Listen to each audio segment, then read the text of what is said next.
Wildcats upset the Longhorns tonight, 71-62 in front of a packed house at Bramlage Coliseum. Despite good guard play early in the season, it was two forwards who led the way for the Cats, as Jamar Samuels and Curtis Kelly combined for 37 points and 20 rebounds tonight for the Cats. But it was Rodney McGruder who led the way with the GameDayNetwork.com play of the game.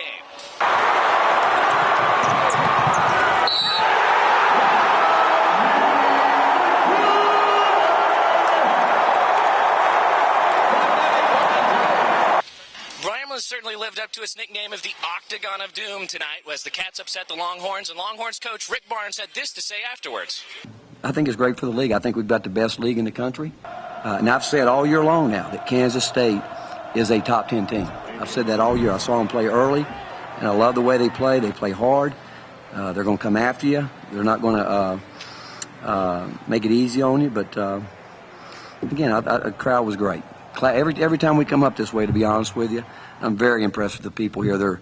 They love their teams. And I've said this before, coming up to this part of the country, that people really appreciate their basketball up here. They understand it. And I've never gone in a place up here in the old, the Big 8 conference where anybody's ever been rude to me. Aaron Liker caught up with Coach Martin and the players after the game. We had an opportunity to hear from three of the Wildcats that contributed tonight. Jamar Samuels, Curtis Kelly, and Jacob Pullen. They all described the feeling of beating the #1 team in the country. Feel great. It's a dream. It's a dream. Opportunity you don't get every day, #1 team in the nation walking into your gym. Considering Texas' strength underneath the hoop, it was a huge game for the K-State front court. Head coach Frank Martin talked about that in postgame as well. They played with unbelievable energy and passion tonight. They were solid. I've been on Jamar's rear end for about 3 weeks now because he's averaging less than 2 defensive rebounds a game for I don't know how many last games. Well, see, that's what he can do because that was a big boy game today, and he grabbed 8 of them today. I told you guys, the one thing that we evaluated after our first season in the league, we sat down and we spoke and we said, if we want to compete with the big boys, and the big boys are Texas and Kansas, let's be honest, they've dominated this league.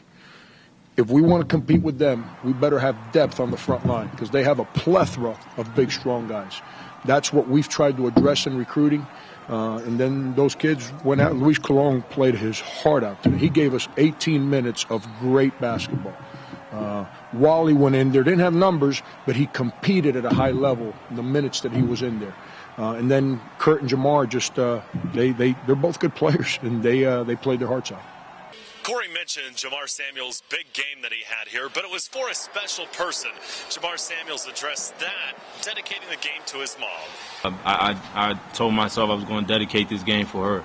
And before the game, Lou told me one of his friends just got shot, and he told me to play my butt off, and you know what I'm saying, that's what I did, and it came out to a good outcome. For the people that lined up at 3:30 in the morning outside Bramlage Coliseum, they got what they wanted, a Wildcat victory. Let's send it back to Corey. Thanks, Aaron. Again, the Cats upset the #1 team in the country tonight here at Bramlage, 71-62. Up next for the Cats, the Oklahoma State Cowboys. We'll have the pregame coverage starting at 1 o'clock with Power Cat Game Day and tip off at 3 o'clock right here at the GameDayNetwork.com. For Aaron Liker and Ryan Wallace, I'm Corey Dean.